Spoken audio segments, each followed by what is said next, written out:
Okay, gents, let's switch gears again. Real Madrid against Barcelona. Let's preview our Clasico coming up this weekend. Nick, Barca are 9 points clear atop the table. This really falls into the must-win category for Real Madrid, but they warmed up pretty nicely for it with that win against Liverpool to see themselves through to the Champions League quarterfinals once again. So just seems like now is quite a good time for Real Madrid to be having a massive, massive game, but for them, it's must win, and Barca can approach it slightly differently. Yeah, I think this game was a lot more appealing to Barcelona when Real Madrid had to care about the second leg against Liverpool. I think it probably looked like it lined up a little bit better. The one thing that I think I don't think they get back to it. First of all, the legs. I know it's a rivalry and all that. Barcelona was allowed 8 goals in league play this year. We're not talking after one quarter of the season. We're talking after 25 games. And while that is a drastic outperformance of XG, what they're doing is in defiance of where they should be. We talk about where Arsenal should be. I mean, and this could be the Iniesta and Xavi for the next 15 years, but Pedri and Gavi they shouldn't be out there as pivotal figures. It's not like De Jong is that much older either. Like this is, maybe look at the coach, but the midfield is running games for them. Lewandowski's up top. Ter Stegen's been fantastic. I just think this Barcelona team is ahead of schedule, and given the midweek legs, it's very difficult for me. I don't know, guys. Yeah, I heard something this week, and it's really intriguing. All the financial issues that we all know all about at Barcelona over the years. It's actually allowed Pedri and Gavi and other young players to be playing week in, week out. And they may never have actually seen the field for Barcelona if they could still spend millions and millions on players from elsewhere. So that's actually kind of a really nice storyline. And of course, Andy, you had someone like Lewandowski, his goals, you've got that defensive solidity as well. That's kind of what the success of Barcelona has been built on this season. And yes, it's nice to watch at times, but Xavi has created something kind of very different than what they used to, but they're just grinding out wins. And it's been pretty exceptional to see them come back in this way this season, given all the turmoil of the last few years. Yeah, 15 goals in the league for Lewandowski, 25 in all competitions for Barcelona this season. And because he's doing it in La Liga and the Europa League, it's kind of out of sight, out of mind, I think, for a lot of people. And it's not getting the attention that it necessarily would in a typical Barcelona season. And that's all credit to Xavi right there. And every player that Nick mentioned, from Ter Stegen to Gavi to Pedri to Lewandowski, and I'll even throw Jules Koundé in there, it's the spine of the team. It's incredibly strong. They have a very good, and De Jong as well, it's a very good and very young core that looks like you add the right piece here, you add the right piece there, a secondary goal scorer to help alongside Lewandowski in the summer. And this is a team that I think this time next year we're talking about in the last 8 of the Champions League. Are they a favorite to go on and win that competition? Because it's very clear Xavi knows what he's talking about, knows what he's doing, knows the game just a little bit, and has put together something kind of against all odds with all of the factors going against him and against the club. And just think back to the summer. They signed a player. Well, they can't register him. They have to get rid of this player to be able to register. So like that was the situation. And I think still the situation that the club has kind of been financially. And yet, 9 points clear, 13 games to go, could walk to the La Liga title if they're able to beat Real Madrid this weekend. It's an incredible job that Xavi has done.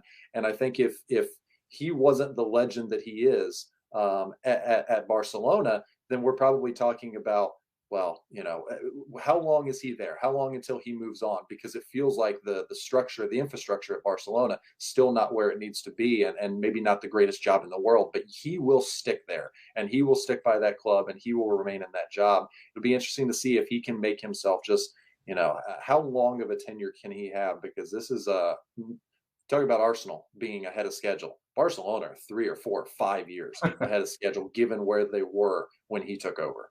Absolutely. And then it's also the back of my mind, I'm just thinking Messi's going to come back, right? In the summer, once he's built up with PSG, surely that can't be the way his story ends at Barcelona. And there's still one more chapter in there under Xavi to just add that experience if they can figure out a deal. I don't know, man. That would be. If he doesn't go to MLS, I'll be stunned.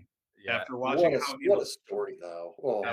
That would be incredible. On Real, though, the one kind of factor I love about them right now is they're just cranking through the gears kind of like ominously, like they always seem to do at this point of the year. Man City do that a lot, and at that quality of just peaking at the right time. So midfield is key in this one. I think you've obviously got the kind of masters against the apprentices, right? You got Kroos, Modric, Valverde's having a great season. You got Camavinga coming in, and then you got Pedri and Gavi and De Jong for Barcelona. I'm really looking forward to those kind of battles in that midfield portion of the pitch there.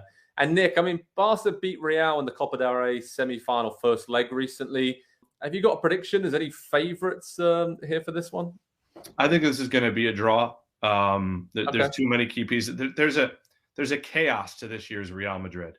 Absolute chaos. They are kind of Florentino Perez on the pitch. Like there's class and there's swashbuckling, there's style, but it's all being held together by to Perez's credit for letting Carlo Ancelotti do the job.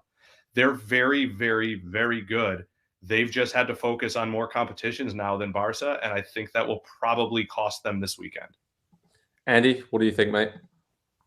Yeah, it's oversimplifying to say, how good of a game does Vinicius have, but he has risen to a level that was expected of him when he made that move to Real Madrid. And we've talked a little bit about like what their youth policy and the way that they've staggered transfers over the last few years. And you could even throw Martin Odegaard into that mix. It just didn't work out for him while being at Real Madrid, but clearly had identified, and everybody in the world had seemed to identify him as a special talent. But they've put together a squad in a very smart way, players that have been there for quite some time now. And so they're really bedded into, whether it's been playing for Ancelotti or Zidane or now Ancelotti again, they do have there's a systematic way that they go about kind of dismembering teams, and they take away, what do you want to do? All right, we're taking that away. What's your plan B? We're taking that away. It's just a very, very smart, streetwise, I think is probably the best way to describe them team. And I think that probably against a young Barcelona team, I think that gives them a slight edge in this one. But it feels like it probably won't matter though in the grand scheme of the title race over the rest of the season, because Madrid, to Nick's point, they do still have to contend with Champions League. They're probably playing 5 more games in that competition. They're probably going to the final. And Barcelona, whether they remain in Europa League or out of Europa League, beaten by Manchester United, they can focus all of their attention on the title race in Spain.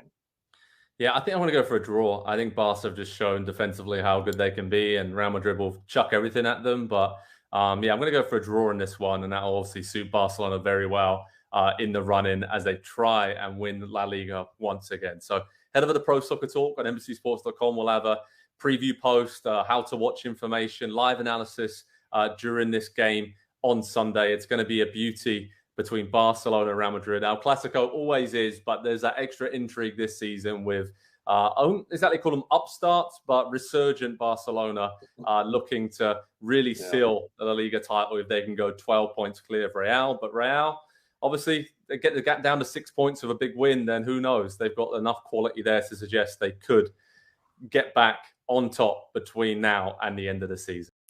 Hi there, I'm Rebecca Lowe, studio host for NBC's coverage of the Premier League. Don't forget to hit subscribe to watch more videos all season long. For even more Premier League content, from original series to live matches, head over to Peacock and be sure to tune in for Premier League mornings every weekend on USA Network and on Peacock. We will see you over there.